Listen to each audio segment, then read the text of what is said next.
Vamos hoy a dedicar una parte, un tiempo de la conferencia para dar a conocer acciones en contra de la homofobia, en contra de la discriminación, en contra de los crímenes de odio. Nosotros estamos construyendo una auténtica democracia y el sustento principal de la transformación es el garantizar las libertades a todos los mexicanos.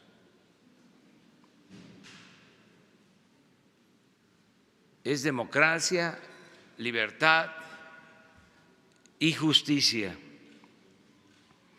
Por eso, en este día vamos a exponer a ustedes lo que el Gobierno de la República está haciendo en esta materia, en este tema para evitar la discriminación. Vamos a pedir que Alejandra Haas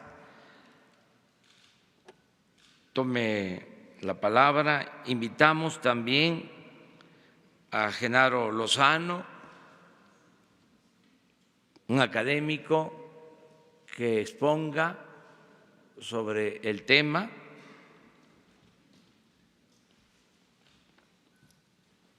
Y al doctor Hugo López, que es subsecretario de Prevención y Promoción de la Salud de la Secretaría de Salud. Entonces tienen la palabra. Empezamos con Alejandra, si les parece. Permíteme, nada más. Es un honor que nos acompañe Claudia Sheinbaum, jefa de gobierno de la ciudad, Alejandra Encinas y la directora Andrea González, directora de la clínica de Condesa, que estén aquí con nosotros. Muy buenos días a todas y a todos. Hoy las personas de la diversidad sexual siguen viviendo con miedo. Miedo a expresar sus sentimientos y sus afectos hasta con sus familias. Miedo a hacer cosas tan cotidianas como ir a la escuela, ir al trabajo, incluso miedo a salir a la calle. Y tienen miedo porque son rechazadas en sus hogares, son despedidas de sus trabajos, son agredidas en las escuelas y acosadas en las calles. Peor aún, son víctimas de crímenes motivados por el odio, solo por ser quienes son. Y no es justo que las personas vivan con miedo solo por ser quienes son. Como ha dicho el señor presidente, este gobierno ha establecido con claridad que nadie se quede atrás, que representará a todas las personas, ricas y pobres, del campo y de la ciudad, de todas las corrientes de pensamiento y de todas las orientaciones sexuales e identidades de género. Y no se trata solo de palabras. Hablamos de acciones concretas para transformar la vida de las personas.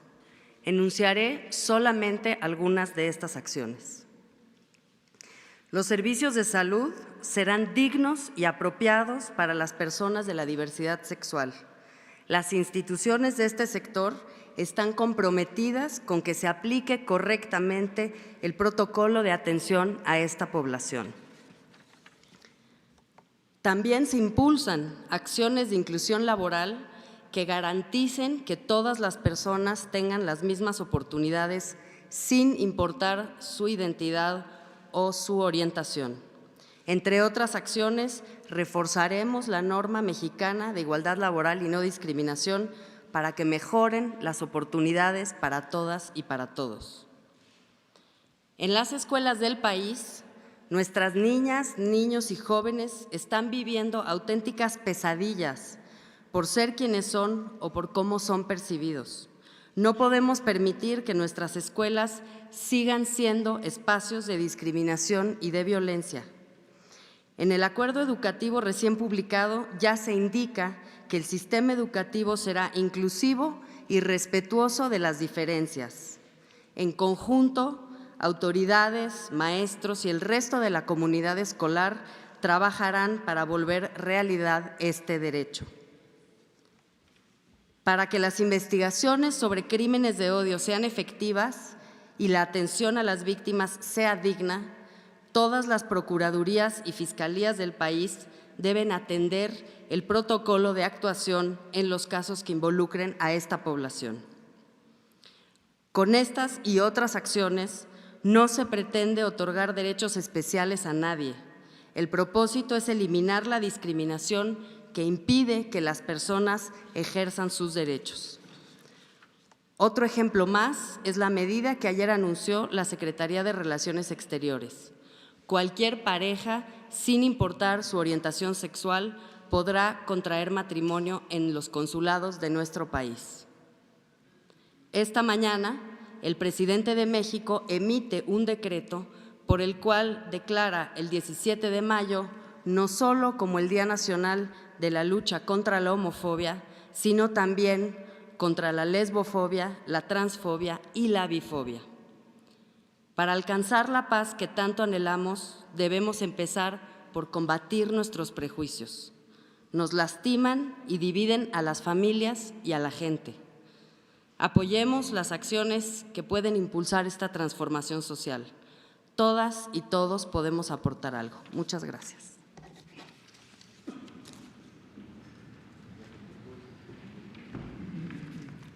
Muy buenos días a todas y a todos. Agradezco la invitación del presidente López Obrador para hablar sobre el 17 de mayo, fecha en la que se conmemora, en la que se celebra el Día Internacional contra la Homofobia, Bifobia y Transfobia. Una fecha que sirve para pensar y conmemorar también los logros, pero también los pendientes, los retos y los desafíos a nivel global, a nivel nacional y también a nivel local. En la década de los años 70, una mujer llamada Nancy Cárdenas salió del closet y lo hizo en la televisión nacional.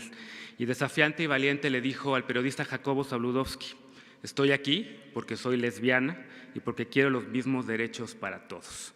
La necia y formidable Nancy Cárdenas, como la llamara el escritor Carlos Monsiváis, es la madre del movimiento LGBT, lésbico, gay, bisexual y transmexicano. En esa década, en los años 70, no había un solo derecho para las poblaciones de la diversidad sexual. Por el contrario, lo que había era intimidación, acoso, bajo el pretexto de haber cometido faltas a la moral. Gracias al trabajo de activistas LGBT, pero también al de aliadas y al de aliados, nuestro país es hoy mucho más justo, mucho más incluyente. Activistas LGBT pasaron pronto de lo lúdico y lo clandestino a lo político y lo público, y siguiendo el eco y el ejemplo de Nancy Cárdenas, salieron valientemente a las calles a protestar y a demandar derechos, a exigir dignidad y ciudadanía plena. Justo este 2019 se celebra ya el 41 aniversario de la Marcha del Orgullo aquí en la Ciudad de México. A mediados de los años 90, la irrupción del movimiento zapatista nos hizo voltear a vernos a todos a los ojos y entender las múltiples discriminaciones de los pueblos originarios y también, por supuesto, de la diversidad sexual. A partir del 2001, las feministas lésbicas tomaron la batuta y presentaron la primera iniciativa de ley para reconocer a las parejas del mismo sexo en México y en América Latina. 5 años después, en el 2006, las sociedades de convivencia pusieron al entonces Distrito Federal en la vanguardia de los derechos para las personas LGBT en todo el país. En 2009, el movimiento LGBT, la coalición Sociedad Unida por el Matrimonio Igualitario, impulsó y arropó la llamada Ley Razú y con ello avanzó el matrimonio igualitario en esta ciudad y la puso además en el radar del mundo entero. Desde entonces se ha desencadenado un lento pero constante efecto dominó en todo México. Tan solo esta semana, tan solo ayer, los congresos de los estados de Hidalgo y de San Luis Potosí aprobaron el matrimonio sin discriminación y en el Congreso de Chihuahua también se presentó una iniciativa. Esas legisladoras, esos legisladores entendieron que el amor es el amor. Ya son 18 los estados que permiten por la vía legislativa o por la vía judicial el matrimonio sin discriminación. 18 estados de 32, ya son la mayoría. El matrimonio igualitario es mayoría ya y debemos sentirnos muy orgullosas, muy orgullosos de los activistas, de legisladoras, de legisladores aliados y del Poder Judicial, también de nuestra Suprema Corte, que ha validado y exigido también estos derechos. Pero también hay que estar muy orgullosos de la gente, del pueblo. La más reciente encuesta nacional de discriminación que se presentó ayer, realizada por CONAPRED, indica ya que el 60% de la población mexicana apoya el matrimonio igualitario, 60% a favor, y entre los jóvenes de 18 a 30 años este número crece hasta 70%. Hace apenas 15 años esto parecía impensable. Esto ya cambió y es de celebrarse, pero no ha sido fácil. Lo mismo ocurre con la identidad de género. 6 estados del país tienen ya leyes que reconocen el derecho a la identidad para las personas trans. Falta todavía mucho por hacer, pero ayer justo una joven abogada, activista, indígena y mujer trans llamada Jessica Marjan detalló los retos para las poblaciones en la Secretaría de Gobernación a integrantes del Gabinete del Gobierno de México, que dicho sea de paso, es el gabinete más aliado en la lucha de los derechos humanos para las personas LGBT en la historia de este país. Hemos avanzado colectivamente mucho y celebramos colectivamente lo logrado hasta ahora, e incluso hay excelentes noticias, históricas noticias en el tema del VIH-Sida que presentarán más adelante, pero el panorama dista de ser óptimo. Según la organización Letra S, 473 personas fueron asesinadas en el sexenio anterior, simplemente por ser gays, lesbianas o trans, y este año ya van 28. Apenas la semana pasada, a menos de 3 kilómetros de aquí de donde estamos, de Palacio Nacional, un restaurante llamado La Cañita fue atacado por sujetos con odio a las mujeres lesbianas, porque el odio mata. La ideología del odio que diseminan grupos antiderechos mata, la lesbofobia mata, la transfobia mata, la homofobia mata. Así de simple, así de fuerte, así de contundente. El gobierno que encabeza, presidente, el gobierno que encabeza Andrés Manuel, tiene que decirlo muy claro: no hay cuarta transformación posible sin las personas LGBT en México. Nuestro país no va a ser más justo, seguro e incluyente si seguimos discriminando, si seguimos diciendo que estos temas no importan, si seguimos pensando en consultas para los derechos humanos. México solamente será un país más justo e incluyente si se respeta el derecho de todas las personas a opinar, de la sociedad civil a colaborar de la mano del Gobierno de México, de los periodistas a realizar su trabajo sin intimidación y especialmente si se avanzan los derechos de las personas más vulnerables, de las personas indígenas, de jóvenes sin oportunidades, de personas trans, de personas con discapacidad, de adultos mayores, de personas que viven con VIH-Sida y de nuestros hermanos y hermanas migrantes que pasan por territorio mexicano. En todos estos grupos, en todas las familias, en todas las calles, en todos los partidos políticos ya hay al menos una persona LGBT. Estamos en todos lados, somos tus senadoras, somos tus pastores en iglesias cristianas incluyentes, somos tus nietos, somos tus hijas, somos tus hijos y no estamos enfermos. No hay nada que corregir, somos personas, somos mexicanas, somos mexicanos igual que tú. En el 2010, Felipe Calderón le abrió la puerta a la homofobia del Estado al cambiarle el nombre al día que hoy celebramos y combatir el avance del matrimonio igualitario. Y lamentablemente el Partido Acción Nacional ha votado mayoritariamente en contra de los derechos de las personas. En 2016 el presidente Peña Nieto cambió esta postura, le abrió la puerta a los pinos, a la diversidad sexual, decretó el primer Día Nacional contra la Homofobia en nuestro país, presentó un paquete de iniciativas en la materia, pero su partido, el PRI, lo dejó solo, le dio la espalda. Hoy se acaba de decretar el 17 de mayo como el primer Día Nacional contra la Homofobia, Lesbofobia, Bifobia, Transfobia, tal y como debe llamarse. La puerta abierta se ha ensanchado y no debe cerrarse, mucho menos en un gobierno de izquierda que lucha por la justicia social, mucho menos cuando la historia de los avances de la diversidad sexual ha ido acompañada de los distintos partidos socialdemócratas y los de izquierdas que han existido en México.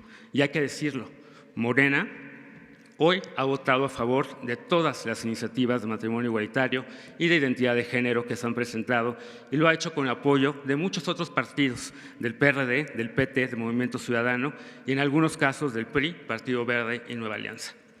México no será un país más libre, más justo y más equitativo sin la diversidad sexual. México no será un país menos desigual hasta que la dignidad de todas las personas, incluidas las LGBT, se haga costumbre. Porque solamente la inclusión y la verdad nos harán libres. Porque el respeto al derecho ajeno, el respeto a la diversidad ajena, el respeto a la otredad es y traerá la anhelada paz. Por ello, todas las personas, todas las identidades, todas las orientaciones, todas las familias, ni un paso atrás.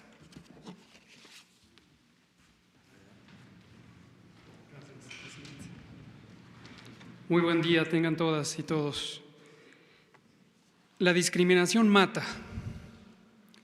Es un grave determinante de los problemas de salud porque restringe el acceso efectivo a los derechos a la protección de la salud, al acceso oportuno y al acceso de calidad.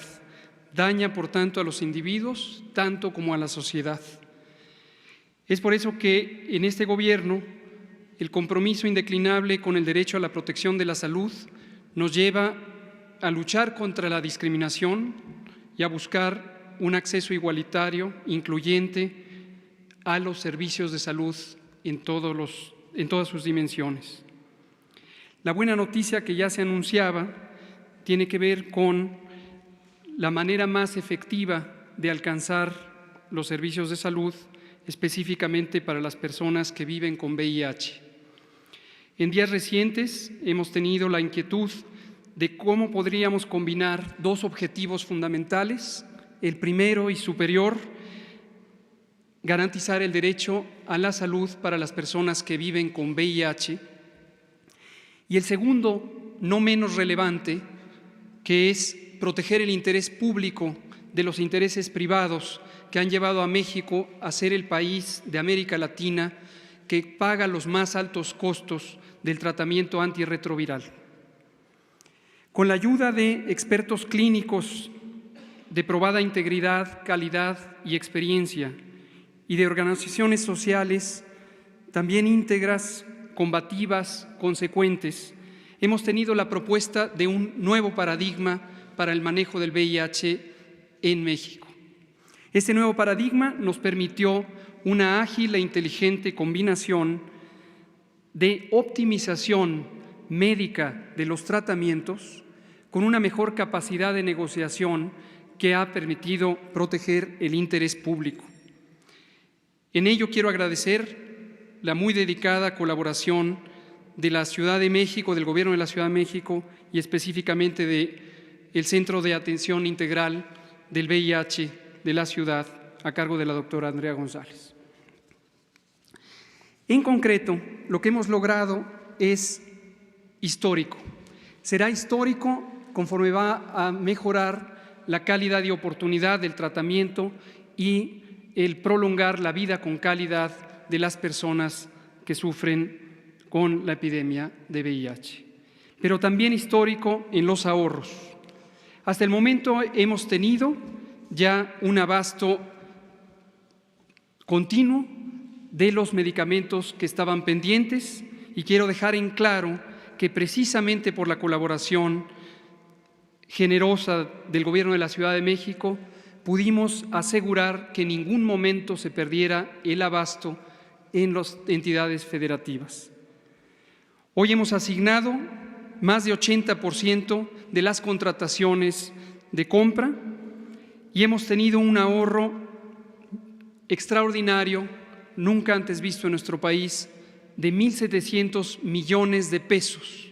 Esto corresponde a más del 50% del gasto anual total en el tratamiento antirretroviral, con reducciones de hasta el 76% en algunas claves, y agradezco también la hábil e inteligente participación de la maestra Raquel Buenrostro, oficial mayor de la Secretaría de Hacienda. Hemos logrado esta combinación inédita de efectividad terapéutica, de eficiencia terapéutica, que nos permitirá seguir avanzando en la lucha contra la epidemia de VIH-Sida. Gracias. Bueno, pues esto es lo que queríamos informarles y abrimos, si les parece, sobre este tema y posteriormente tocamos otros temas. Buenos días, presidente. Sobre este tema, preguntarle si su gobierno va a impulsar el matrimonio igualitario, es decir, que ya haya leyes federales, o sigue pensando usted que es un tema que debe ir a consulta. Muchas gracias. Ya hay un marco legal establecido, las leyes, tanto en lo que tiene que ver con la federación, los estados, ya hay resoluciones de la Suprema Corte de Justicia y eso es lo que se va a respetar, básicamente. ¿No se necesita una ley que se mande al Congreso para que se discute? No, considero que ya están garantizados los derechos de las personas para ejercer su libertad.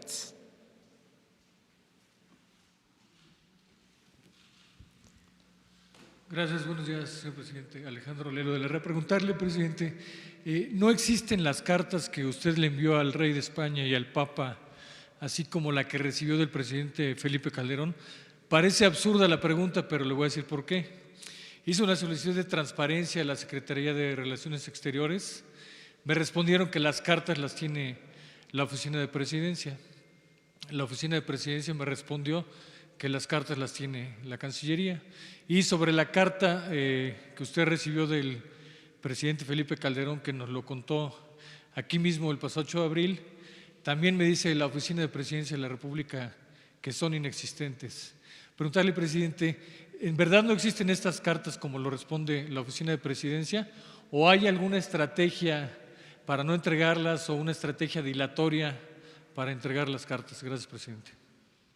Bueno, miren, acerca de las cartas, yo di a conocer aquí que íbamos a esperar a que se asentaran las cosas, a que se serenaran los ánimos por la polémica que generó la carta al rey y en eso estamos. Hay elecciones todavía en España, creo que a finales de este mes, ya a partir de ahí, para ser muy cuidadosos de las formas, vamos a dar a conocer la carta al rey. Por transparencia, perdón, presidente, ¿por qué no las entregan? ¿Por qué responde la presidencia que son inexistentes? Pues no sé, pero yo hago el compromiso con ustedes de darlas a conocer a principios de junio, si les parece. Es una cuestión de respeto, de diplomacia. Nosotros dimos a conocer las cartas, o mejor dicho, enviamos las cartas y de repente las filtraron. Cuidamos la forma y filtraron la carta. Entonces vamos ahora a dar a conocerla a principios del mes próximo, que pasen las elecciones. Acerca de la carta de Felipe Calderón, pues eso, mañana se las entregamos. El lunes, sí, es que ya es viernes. El lunes se las entregamos, ¿sí? Si les parece. Gracias. La otra muy breve, presidente. Ahora, ¿por qué no tuvimos invitados para esta conmemoración siempre ha habido el Día de las Madres, el Día del Niño, etcétera, y hoy no tuvimos invitados, no aquí en primera fila. Pero A no ver, en primera pásenle fila. acá. con No era nosotros. pregunta. Gracias, presidente. No, sin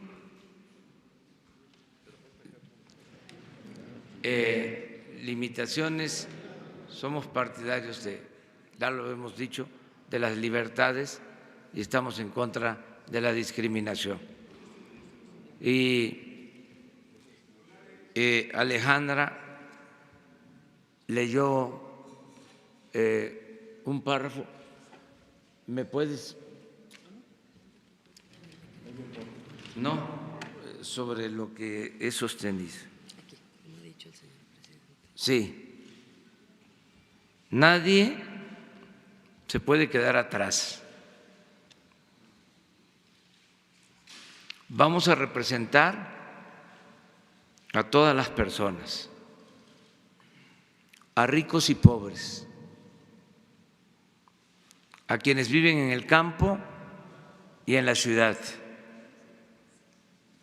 de todas las clases, de todos los sectores, de todas las religiones, a libres pensadores,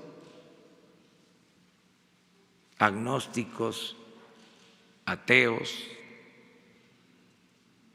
de todas las corrientes de pensamiento y de todas las orientaciones sexuales e identidades de género. Este es un gobierno que representa a todas y a todos los mexicanos. Por eso, este día se trata este asunto que tiene que ver con las libertades y con no permitir la discriminación, independientemente de la forma de pensar de cada quien.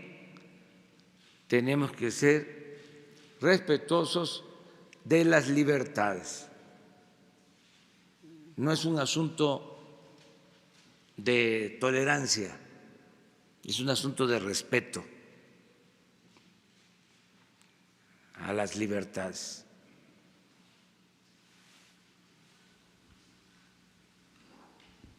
Gracias, presidente. Buen día. Alfonso Bárcenas, de Cadena Raza, Radio 620. Preguntarle sobre el tema educativo, ahorita aprovechando la presencia de la jefa de gobierno, la doctora Claudia Sheinbaum, en torno a que se había anunciado el programa de comida caliente en los planteles educativos de primaria y secundaria. Sin embargo, presidente, hay algunos planteles, y usted le había comentado que todos los niños tienen derecho a la educación y a la alimentación, hay unos planteles de tiempo completo que aún se resisten a dejar los comedores. Sabemos que son comedores que lo maneja la gente, un sector privado y la dirección. ¿Qué está pasando con ese programa? ¿Cuándo va a entrar realmente? Y si es obligatorio que las escuelas deben llevar a cabo este programa como debe de ser para garantizar la educación y la alimentación como debe de ser a todos los menores, toda vez de que algunos padres de familia pues no cuentan con el apoyo económico, se está cobrando de 25 a 30 pesos diarios y lamentablemente hay menores de edad que se quedan sin alimentación. ¿Qué va a pasar en este caso, señor presidente? Gracias. Sí, es un propósito el que se apoye a estudiantes, sobre todo a los estudiantes pobres, de familias de escasos recursos económicos, y lo estamos haciendo a través de becas que se están entregando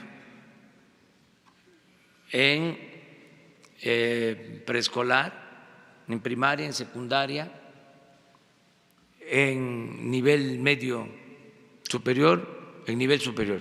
Es un programa de becas amplísimo de apoyo a estudiantes.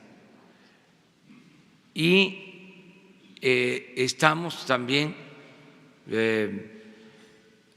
buscando la forma de reforzar lo de la alimentación en las escuelas.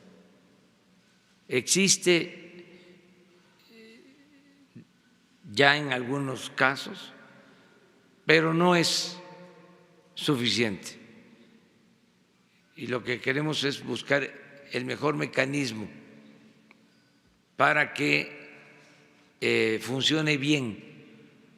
Me ha tocado ver escuelas rurales, comunidades muy apartadas, en donde hay muy buena organización de madres, padres de familias, maestros, y las madres se turnan y van a hacer la comida a la escuela. El gobierno da los recursos para los alimentos y es un sistema que funciona bien en la práctica. Eso es lo que queremos, buscar que le llegue el apoyo de manera directa a la organización escolar, a lo que antes eran las sociedades de padres de familia, para que junto con los maestros administren los fondos y se compren los alimentos, se preparen los alimentos y hay alimentos en las escuelas. Sí, gratuita. Es el propósito. Vamos poco a poco en esto, pero el gobierno va a garantizar el derecho a la educación a todos y no va a importar la condición económica o social de los padres. Ese es un compromiso. Por eso estamos organizando bien al gobierno, no es una excusa, pero era un desorden. Ayer hablaba yo de que la política, entre otras cosas, es poner orden en el caos. Lo que imperaba, lo que prevalecía era la corrupción, el saqueo. Entonces, estamos poniendo orden y esto nos va a permitir pues tener presupuesto suficiente para atender las necesidades básicas. Lo de los medicamentos es un ejemplo de cómo se repagaban los medicamentos. Se constituyó la venta de medicamentos en una de las industrias más lucrativas de México en los últimos tiempos por la corrupción. Entonces, al terminar con todo eso, pues se va a poder ayudar muchísimo más a la gente, va a rendir más el presupuesto.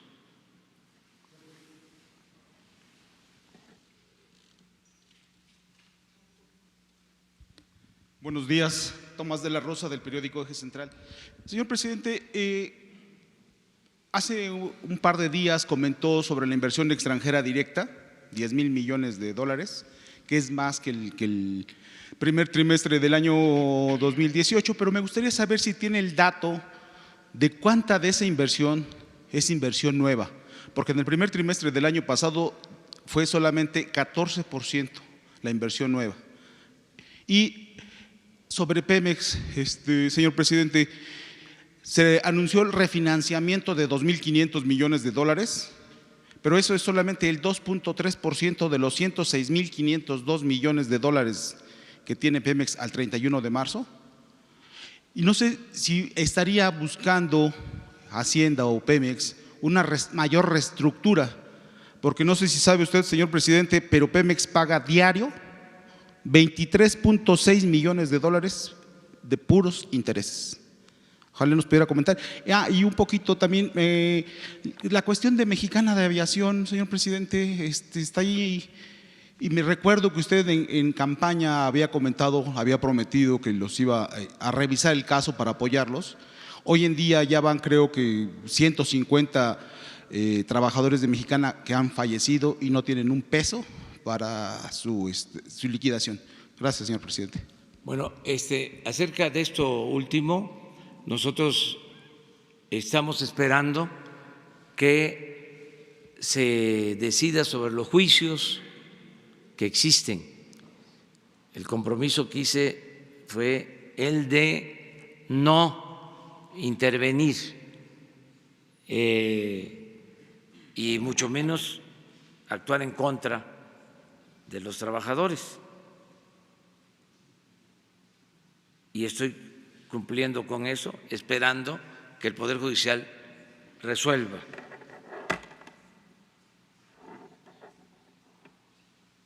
Y estamos en condiciones de ayudar en todo lo que podamos.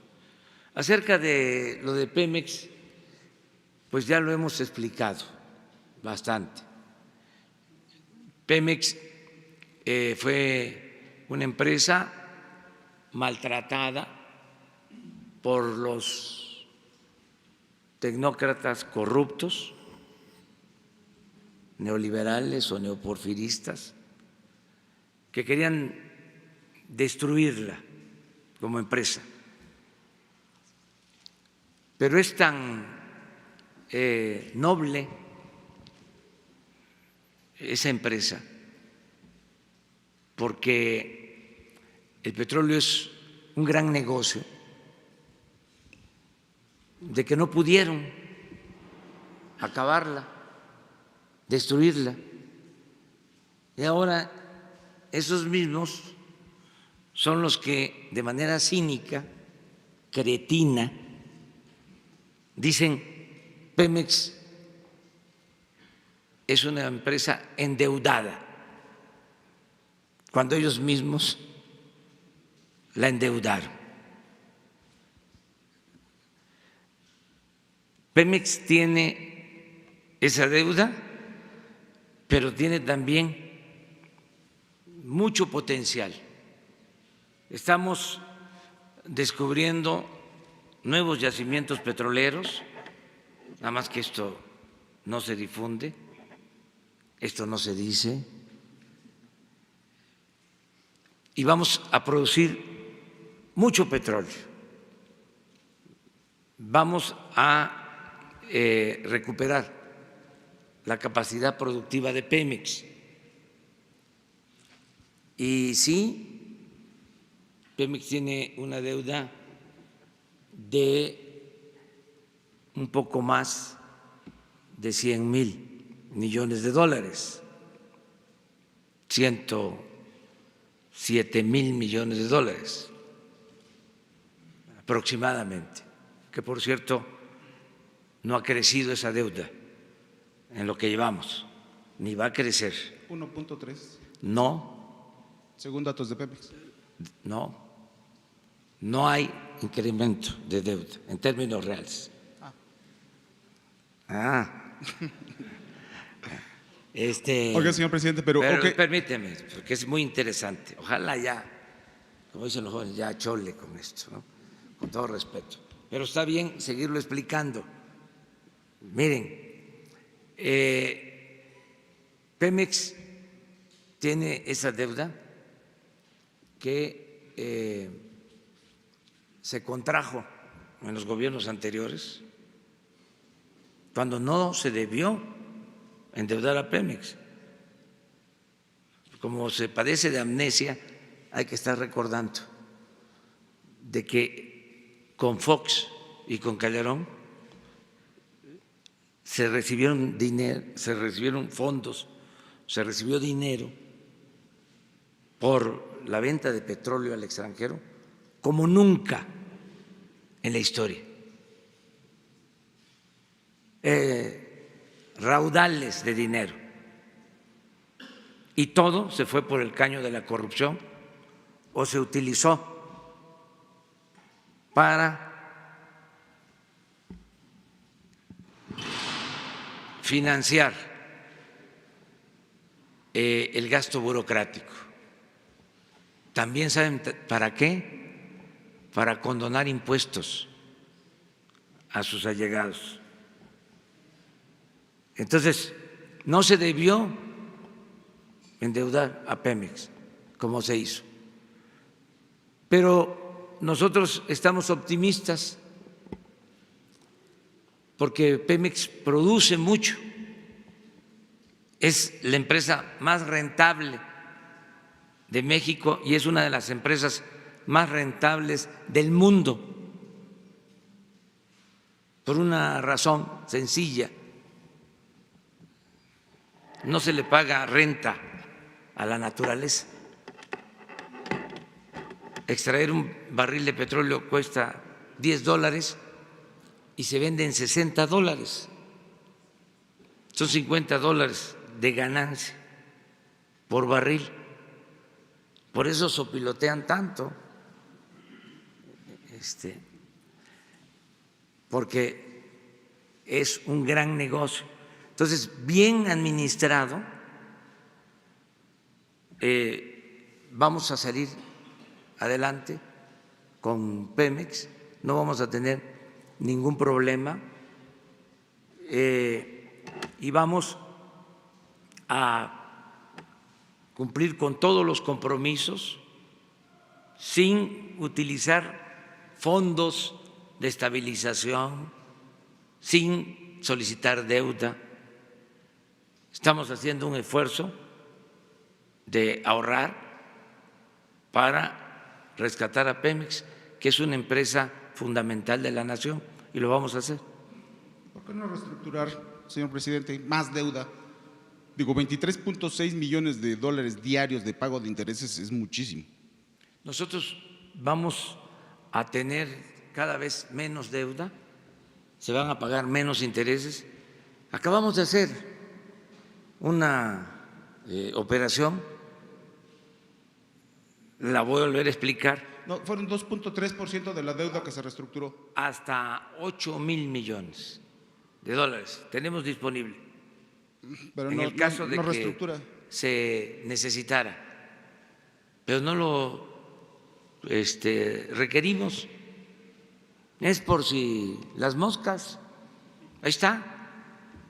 Pero miren lo que se logró: un fondo que estaba pactado a 3 años se amplía a 5.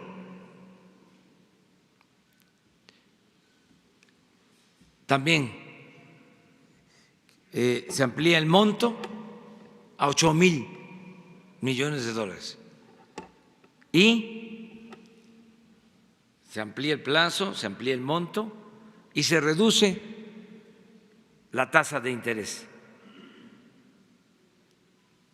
A ver, un economista pues debe saber, cualquier persona, de que esto tiene que ver con la confianza que se le tiene al país y al gobierno. ¿Y saben de dónde dimana la confianza? De que ya no hay corrupción tolerada en el gobierno. Y esa información la manejan pues los bancos extranjeros y los financieros, saben muy bien lo que está sucediendo, porque todos los días tienen información acerca del dato de inversión extranjera directa. Es nueva inversión, 10,000 millones de dólares. Ayer la Secretaría de Economía dio el informe y le voy a pedir a 22 nueva inversión.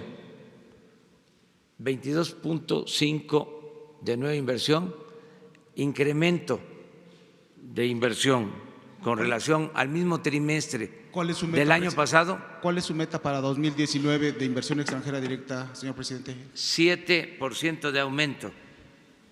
Pues es cosa de proyectar.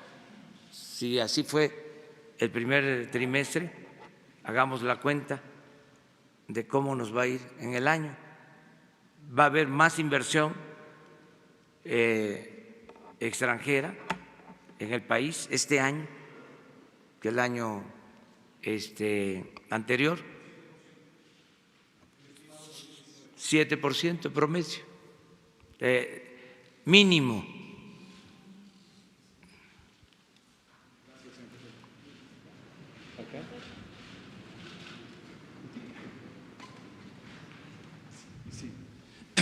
Buenos días, señor presidente. Jaime Hernández, del periódico digital Bajo Palabra.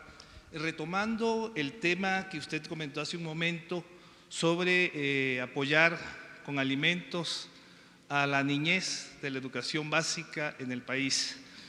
El fenómeno de la obesidad es un hábito que viene afectando a gran parte de la población, no solo de la niñez, sino adulta.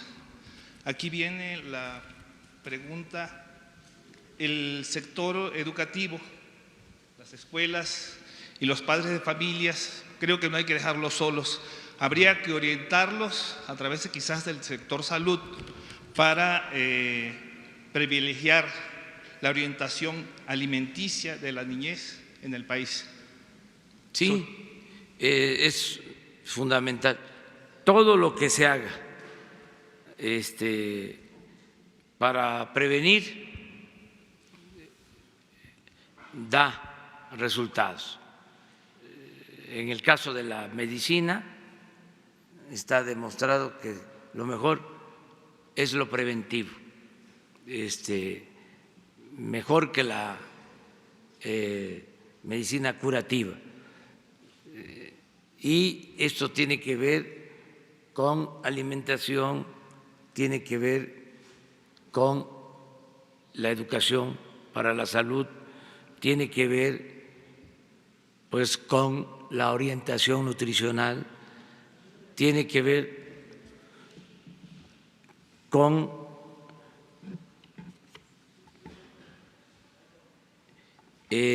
hábitos, tiene que ver con la práctica del deporte, el ejercicio. Todo esto es muy importante y es lo que se está haciendo, dando más importancia a lo preventivo.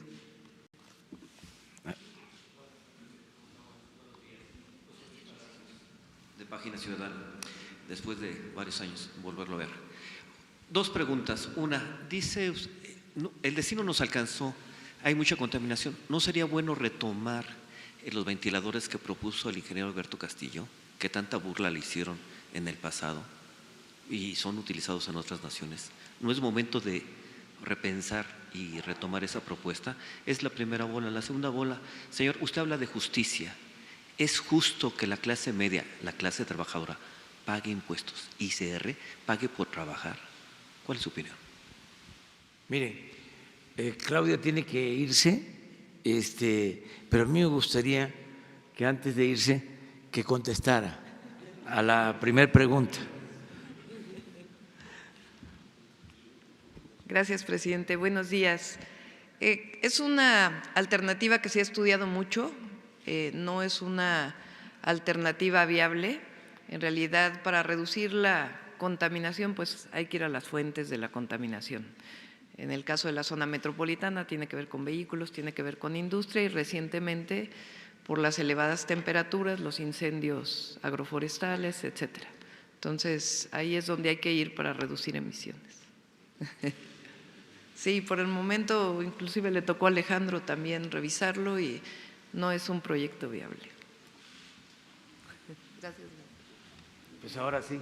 Ahora sí ya, me despido. Sí. Se queda Andrea González. Está muy bien. Bueno, sí, miren, el lunes quedamos en que vamos a dar a conocer un decreto para suspender la condonación de impuestos a los llamados grandes contribuyentes, porque se ha abusado de ese mecanismo. El presidente tiene esa facultad y voy a renunciar a esa facultad mediante un decreto. Y luego voy a enviar, cuando sea el tiempo, modificaciones en la ley de ingresos en el mismo sentido. No quiero que se vaya a malinterpretar. No se trata de las devoluciones que se tienen que hacer de conformidad con la ley. Estoy hablando de condonación de impuestos, porque imperaba el influyentismo y la corrupción. Entonces, se condonaban año con año miles de millones de pesos,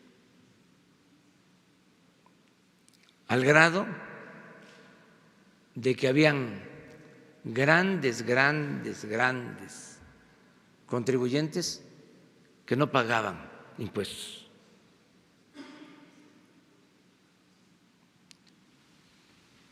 Mientras, en efecto, las clases medias y los trabajadores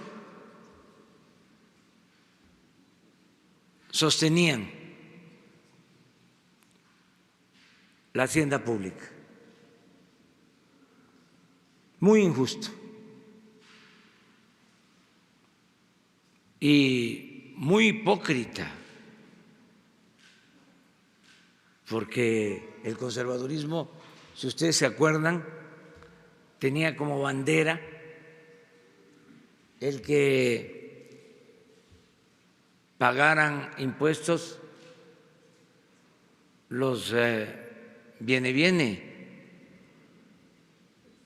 los franeleros,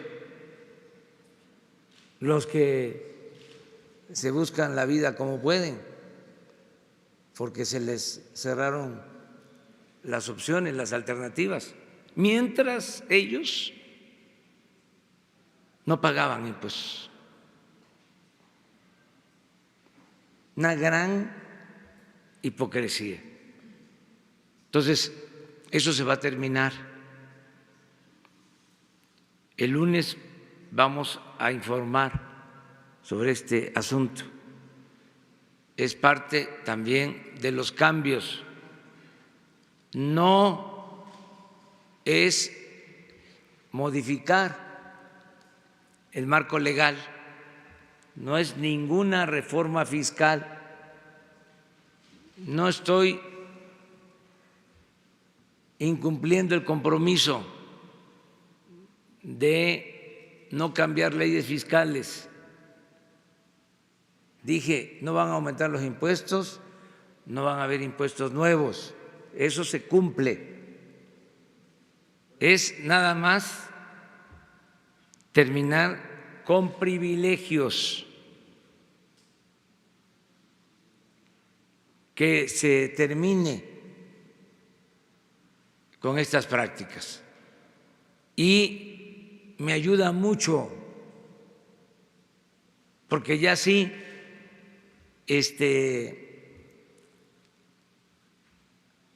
no van a estar pidiendo audiencia para tratar ese tema. Es bastante suficiente. Condonar impuestos está contemplado en el Código Fiscal. Entonces, se necesitaría una reforma como la que se hizo el Código Penal para los delitos graves. Es primero un decreto y luego una modificación legal. Sí, pero vamos a iniciar. Es más, ni siquiera necesitaría el decreto, bastaría con un memorándum. O sea, si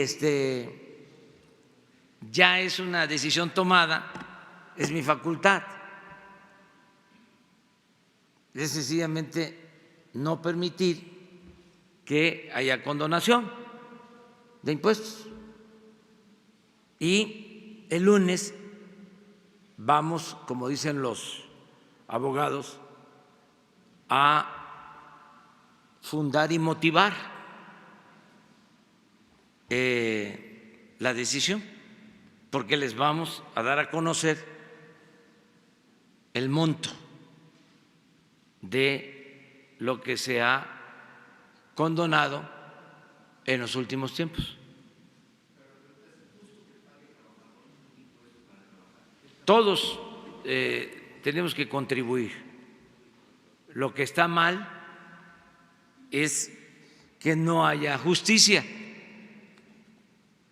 y que unos paguen y otros no, porque de acuerdo a la Constitución el cobro de los impuestos se tiene que llevar a cabo de manera progresiva. Es decir, el que tiene más, el que recibe más, debe de contribuir con más. Es un principio constitucional. Entonces aquí no solo no se cumplía con ese principio, sino sencillamente no se pagaba, porque el que tenía agarraderas, influencias, las hacía valer. Estábamos muy mal, un gobierno corrupto, ineficiente, un gobierno dominado por el influyentismo, faccioso, un gobierno convertido en un comité al servicio de unos cuantos. El gobierno no representaba a todos los mexicanos.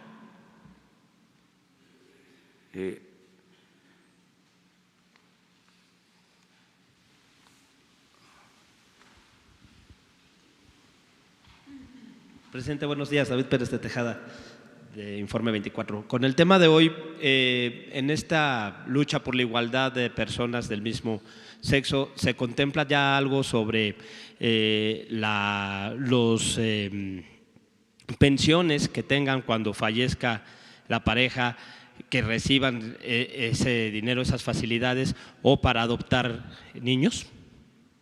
Eso está en proceso, eso pues es la misma sociedad y las autoridades correspondientes las que van a decidir. Es un proceso, pero lo importante es que se vaya avanzando para el ejercicio pleno de las libertades y que no haya discriminación. Una compañera. Gracias, buenos días. Rocío Méndez, de Noticias MBS. ¿Qué pasó, señor presidente? ¿Aumentó el desempleo de 3.1 a 3.4? ¿Cuál es el diagnóstico que usted recibió? ¿Qué se hará al respecto? Y también nos gustaría pedirle tanto a la señora Haas como al subsecretario Encinas que nos expliquen qué acciones van a tomar al respecto de los crímenes de odio después de los datos que se dieron a conocer que continúan estas agresiones, sumando 28 homicidios en lo que va de esta administración. Gracias. Sí, mire. Acerca de lo del desempleo, yo tengo información que hay más oportunidades de trabajo en la actualidad. No se mide porque no todo lo está registrando el Seguro Social. Por ejemplo, hay 500,000 sembradores que están ya contratados.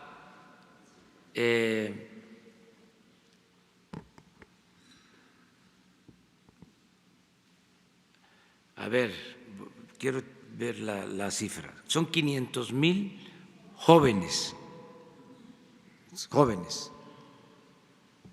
que están en el programa de Jóvenes Construyendo el Futuro. 500,000. Y 200,000 sembradores. En el caso de los jóvenes, 3,600 pesos mensuales de aprendices, pero son 500,000, que no está registrado.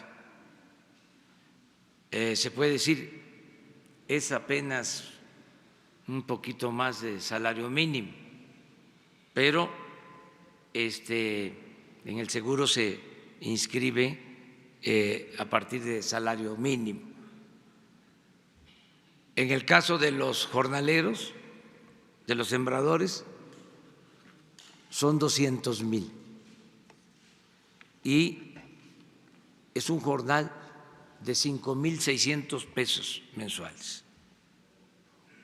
Entonces estamos hablando de 700,000 que no están incorporados y va a ir creciendo el número. Calculamos que en 3 meses ya vamos a tener 1,000,000 de jóvenes, de 500,000 a 1,000,000, porque se está trabajando para que tengan tutores. Ya se hizo el censo, hay más solicitantes, pero se está enlazando al tutor con el joven aprendiz. En el caso de los sembradores, sí ya están completos. Este año son 200,000, el año próximo son otros 200,000, van a ser 400,000 para sembrar 1,000,000 de hectáreas de árboles maderables y frutales. Hoy voy a una gira, hoy inicio una gira por Chiapas y Tabasco para evaluar este programa. Solo en Chiapas son 80,000 sembradores. Entonces, todo esto no se registra en las cifras de desempleo, pero vamos bien.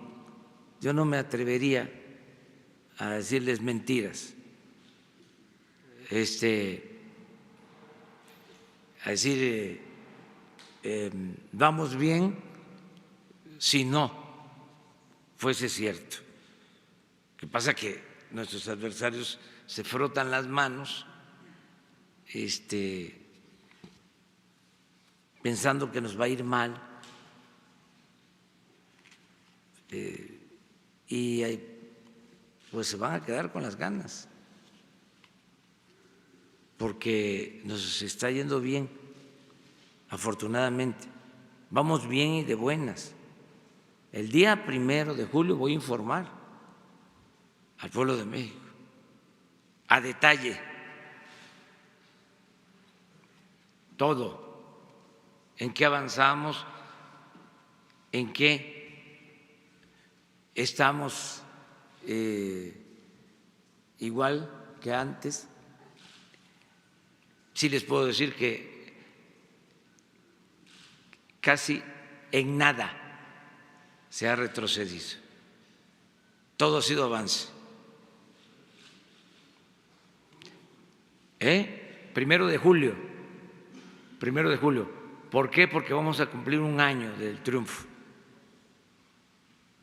Y vamos a hacer un informe a detalle sobre esto. Pero vamos a pedirle a Alejandro que conteste.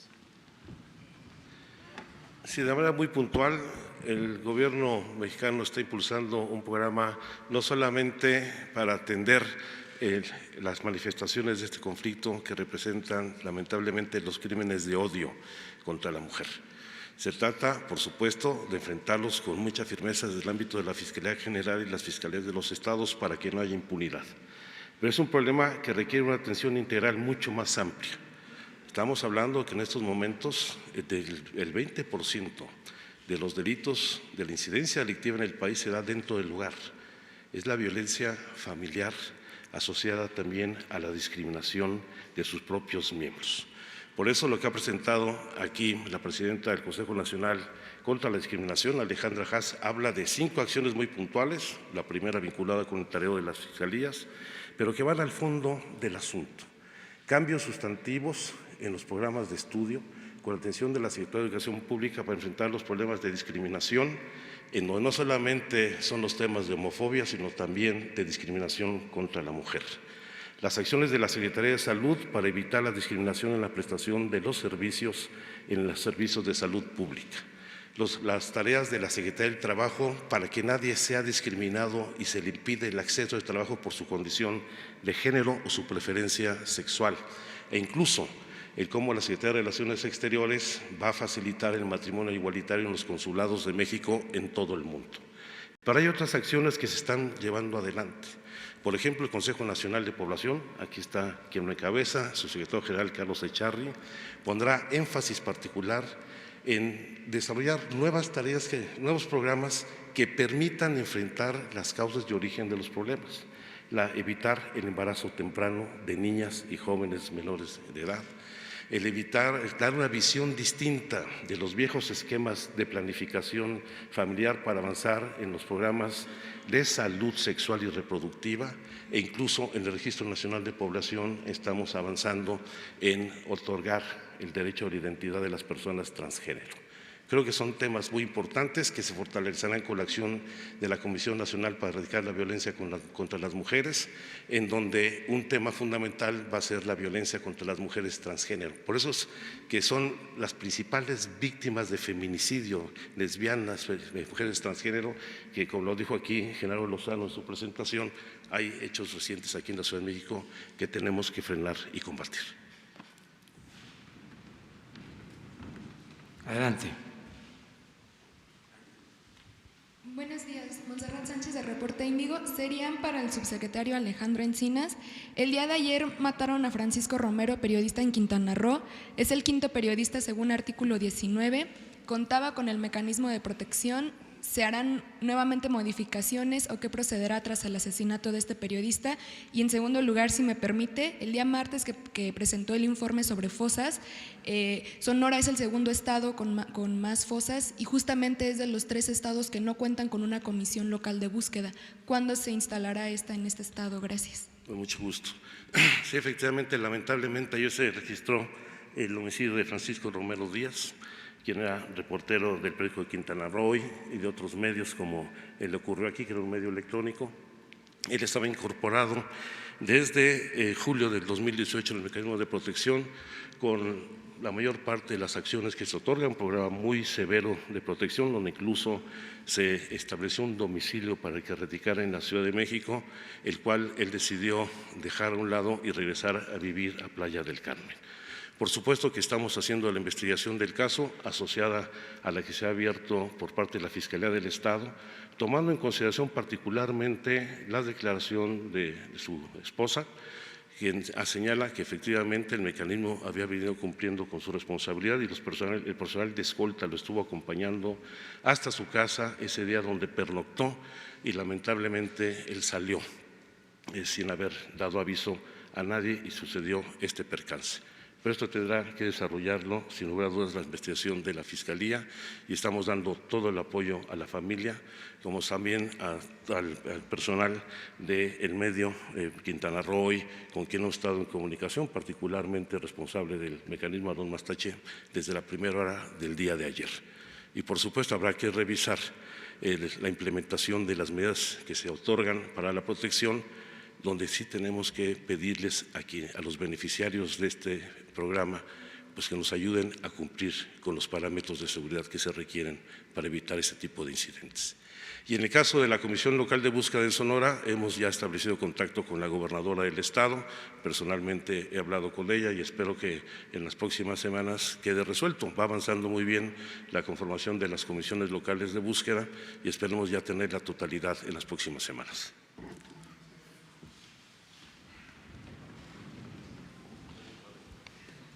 Sí. Héctor Valdés, vengo de Tulum. Desde ayer estoy aquí en la Ciudad de México y salí de Tulum desde el día 10 huyendo. El clima de terror que se vive en Quintana Roo, en Tulum sobre todo, es mucho, pero muy, muy grave. Yo he tenido denuncias, acercamientos con el mecanismo de control, de protección, con todo respeto le digo, en mi caso, desde hace años, han sido muy descuidados, con todo respeto. Ayer estuve también con ellos. Mientras yo estaba aquí, a las 6 de la mañana, tratando de averiguar la manera de entrar, me enteré de que mataron a Francisco, que era mi amigo, pero ya han matado a 2 amigos míos también, uno en Carrillo Puerto, en julio, y en junio antes otro amigo también en Playa del Carmen. En esa zona es verdaderamente grave lo que ocurre y se lo digo de verdad en primera persona. Estoy amenazado de muerte, tuve que salir el día 10, dejar Tulum, dejar todo, esconderme en Chetumal y salir para la Ciudad de México desde anteayer. Hace 4 días llegué a Toluca primero y estoy aquí. Me pusieron bombas, me aventaron bombas Molotov a mi casa en noviembre. Fui golpeado por la policía estatal a cargo de un personaje nefasto, Alberto Capella Ibarra. El señor pide respeto. Yo debería tenerlo también porque su policía me golpeó a culatazos. Hay un video de esto. Muchos medios nacionales lo dieron a conocer. El señor Alberto Capella Ibarra, cuya policía tiene incluso centros de detención clandestina, lo he denunciado en mi portal Tulum en Red y en Cuadratín, de donde yo también soy reportero. Di a conocer el caso de 2 policías violadores, violaron a una turista en la playa, salieron libres porque les dejaron todo a modo. El presidente municipal de Tulum, Víctor Masta, que es el personaje aliado directamente a la delincuencia en Tulum, de un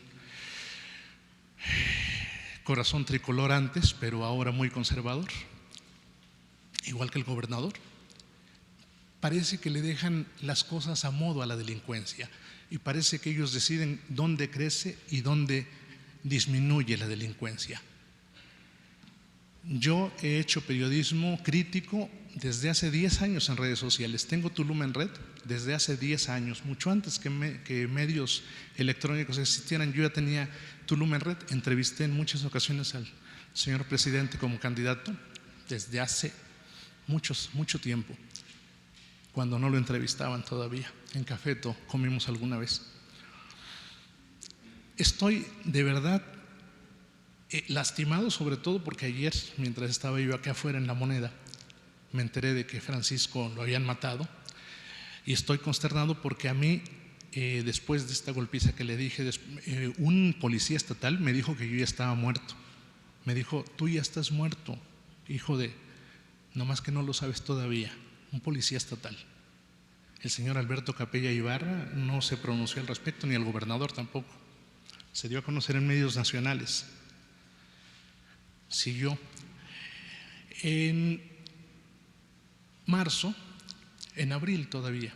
Eso fue en marzo, me golpearon en abril, me tendieron una emboscada, sujetos. En la noche me dijeron, así como le dijeron a Francisco, hay un cuerpo abandonado en un vehículo en tal lugar. Fui para allá, pero di aviso a la policía. Nunca me muevo sin dar aviso, jamás lo hago. Le di aviso, no hizo caso la policía. Yo llegué porque ese es nuestro trabajo. Ese es nuestro trabajo y es casi en guerra lo que hacemos. Yo he cubierto balaceras, bombas que tira la policía en contra de la población. Lo pueden encontrar ustedes. Lo que ocurre ahí es verdaderamente grave. Y ahora yo, temiendo por mi vida, me salí desde el 10. Llegué aquí tratando de conseguir justicia, tratando de conseguir a demandas que tengo pendientes desde hace mucho tiempo, varias, muchas, tratando de conseguir audiencia con ustedes, porque el mecanismo de protección a mí me dejó al garete y sin respuesta. Igual que artículo 19, lo digo francamente, es decir, uno termina descreyéndose de todas las instituciones y dan ganas de decir lo que alguna vez una persona importante en la vida de todos dijo, ¿no? Al diablo con las instituciones, si no sirven. Yo no sé qué va a pasar, el periodismo no lo voy a dejar. Estoy absolutamente convencido de que he hecho un trabajo honesto, serio, responsable, a diferencia de algunos reporteros de provincia. Nunca ni siquiera ocupo altisonancias. Mantengo mi página con mi nombre visible, porque no creo en el periodismo anónimo. Incluso mis datos, mi dirección y todo nunca había sido motivo de orgullo, nunca había sido motivo de preocupación, porque yo estoy seguro de que he hecho un periodismo honesto. Pero este gobierno que tenemos en Quintana Roo es un gobierno de terror, lo digo de verdad. Los grupos delincuenciales, el cártel Jalisco Nueva Generación se estableció coincidentemente a la llegada del gobernador Carlos Joaquín González. El grupo de los Rojos, que aparentemente es el que me amenazó recientemente, llegó coincidentemente con Alberto Capella Ibarra, que había estado en Morelos, donde además se le señala medios de comunicación de haber estado coludido con ellos. Yo no lo sé, no puedo asegurarlo. Lo que sí sé es que los vendedores de droga, ustedes no tienen idea de lo que pasa en Quintana Roo, lo que pasa en Tulum. En un tramo de esta pared aquella hay 20 dealers vendiendo a la vista de todos y preguntándole a cada persona que pasa si quiere algo para la fiesta. Mexicanos y extranjeros, hay sobre todo extranjeros, y vendiéndoles ahí mismo y haciendo la transacción ahí mismo. Pasa la policía estatal, lo mismo que la municipal, el mando único ahí, en ese lugar en Tulum. Ha estado presente desde la administración actual de Víctor Masta, que por cierto es primo hermano de uno de los grupos delincuenciales más peligrosos en Tulum de los últimos 20 años, y que usó a un grupo también muy conocido como su equipo de seguridad en la campaña. Y la policía entonces pasa y saluda a los dealers. A veces detiene a alguno y a la hora están de regreso ahí. Lo que está sucediendo de verdad es increíble. Pueden revisarlo en las páginas de Cuadratín o de Tulum en Red. Y les digo, yo he hecho un periodismo de verdad serio en lo que yo he podido, y les puedo decir con todo orgullo, yo reto al gobernador de Quintana Roo que demuestre que yo he recibido un solo peso en toda la historia de todos los gobiernos. Tengo amigos entrañables que son directores de comunicación social y los veo a la cara y les digo, jamás me diste un chayo, nunca. Alguno de ellos muy querido, intelectualmente muy inteligente, Salvador Montenegro, decía, ¿para qué te voy a dar chayo?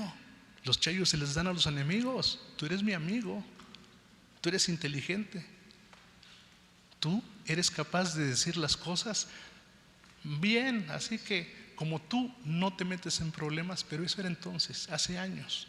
Las cosas ya cambiaron mucho y ahora el poder político se desvanece, se diluye la frontera que tiene con el poder delincuencial.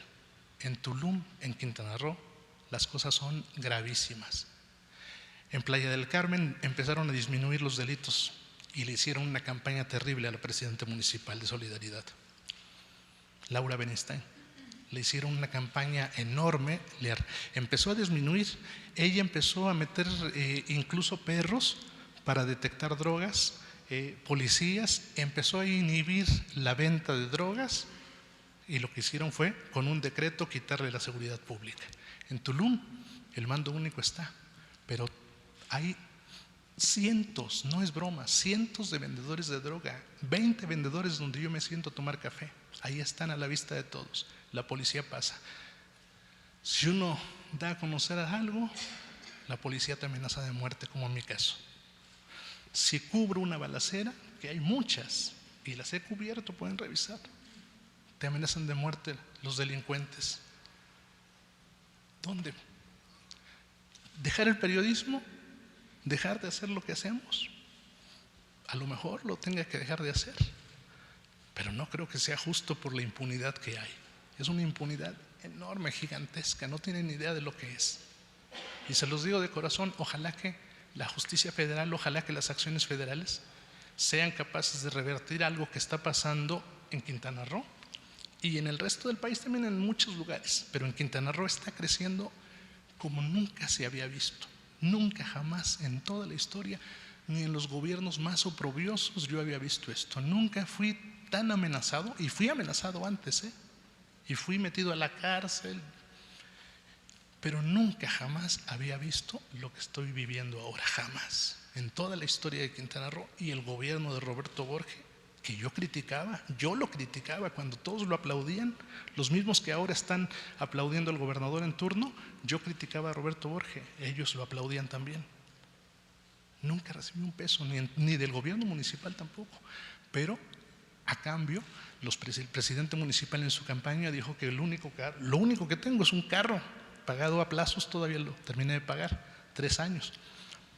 Fue capaz de decir frente a gente que me lo había comprado el PRI, cuando yo nunca he sido priista. Yo he sido, y lo dije en mis redes sociales, lo dice, yo soy peje zombie desde hace muchísimos años. Pero incluso se envenena el ambiente. Hay una cantidad de acciones que hace el poder, envenenan el ambiente, empiezan a sembrar, es un chayotero, recibe dinero del cacique aquel, recibe dinero de esto. Pero yo sobrevivo apenas. El periodismo es muy mal pagado, muy mal pagado. Yo recibía apoyo de 2 hoteleros amigos míos, una pequeñez para sobrevivir, ya no me lo dan. El apoyo por manejar algunas notas a favor de ellos, de las cosas benéficas que hacían, no me lo dan porque no quieren meterse en problemas con el presidente municipal. Lo van ahogando a uno, le terminan ahogando económicamente, empiezan a amenazarlo, empiezan a querer emboscarlo. A mí me quisieron emboscar, bombas en mi casa, amenazas de muerte todos los días. Yo no sé qué se puede hacer, pero yo creo que urge que la impunidad, sobre todo en Quintana Roo, se termine, de verdad, y de corazón se los digo. Muchas gracias por… Mira, nosotros vamos a luchar, como lo estamos haciendo, todos los días para garantizar la paz y la tranquilidad en el país. Es nuestro compromiso, es todo un desafío y estoy absolutamente seguro de que vamos a salir adelante, de que va a haber justicia y va a haber paz y va a haber tranquilidad en el país. Y yo puedo aquí exponer sobre las razones de mi optimismo, pero solo les diría que ya no se tolera la corrupción, la impunidad en el gobierno de la República y que eso es una ventaja. Yo dije para aclararlo, al diablo con sus instituciones, porque sostenía y sigo sosteniendo que las instituciones estaban secuestradas, estaban tomadas al servicio de una facción, de un grupo. Ahora es distinto. Ahora las instituciones tienen que estar al servicio del pueblo, de los ciudadanos. Entonces, vamos nosotros a hacer todo lo que esté de nuestra parte, lo estamos haciendo todos los días. Yo repito, estoy optimista. No es un asunto fácil, porque dejaron al país en una situación lamentable. Todo esto que está pasando es, pues, el saldo de 36 años de política neoliberal, 36 años de abandono al pueblo, 36 años de corrupción, de impunidad. Y por eso se desató la inseguridad y la violencia, como nunca se había visto. Pero todo esto va a cambiar.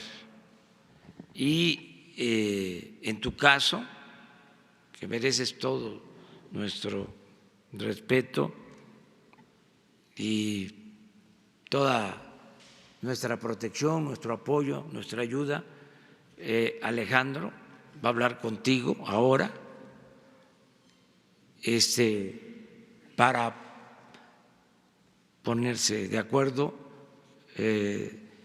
protegerte, apoyarte, respaldarte en todo, para que puedas ejercer tu oficio, que es un noble oficio, y que así todos los mexicanos podamos trabajar y vivir en paz. Ese es el propósito.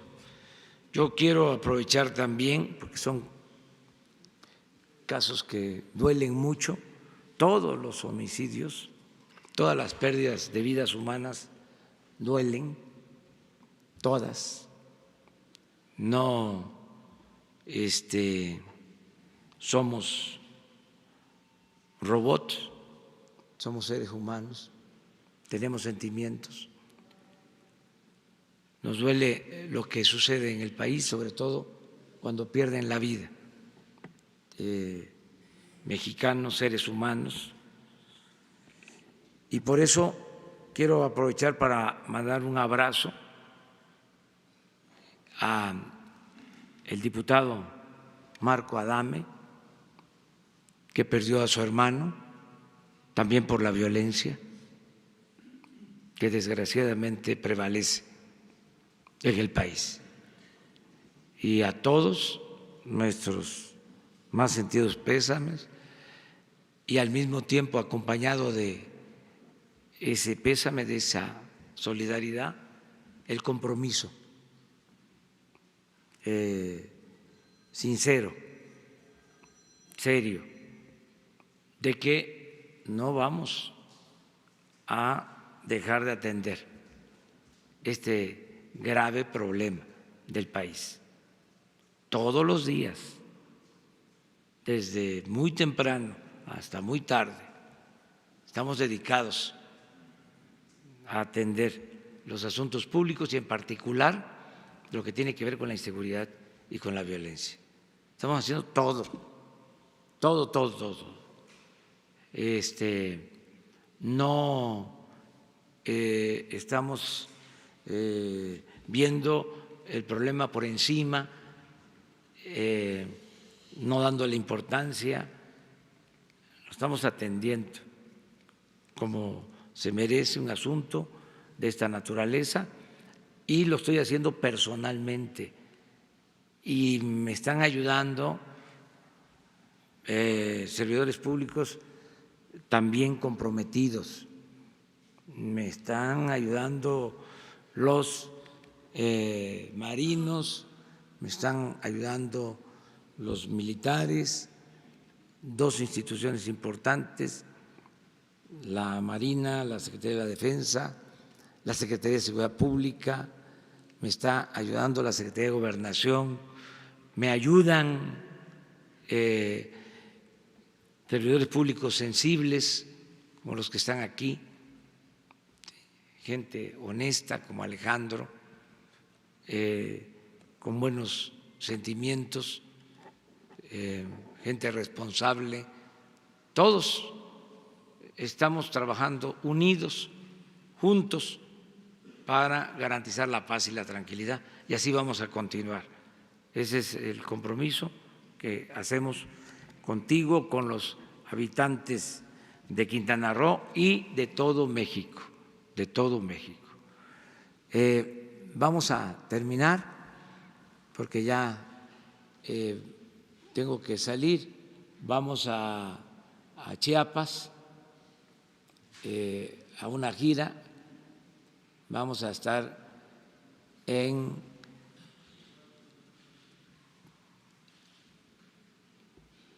Pichucalco, vamos a estar también en Palenque, Ocosingo, vamos a estar en el Plan Balancán, vamos a hacer una evaluación del programa Sembrando Vida en esta gira y nos vemos el lunes. Los que quieran acompañar están invitados todos a acompañarnos. Son giras de trabajo, de evaluación, pero nos damos tiempo para contestar preguntas, informarles. Muchas gracias.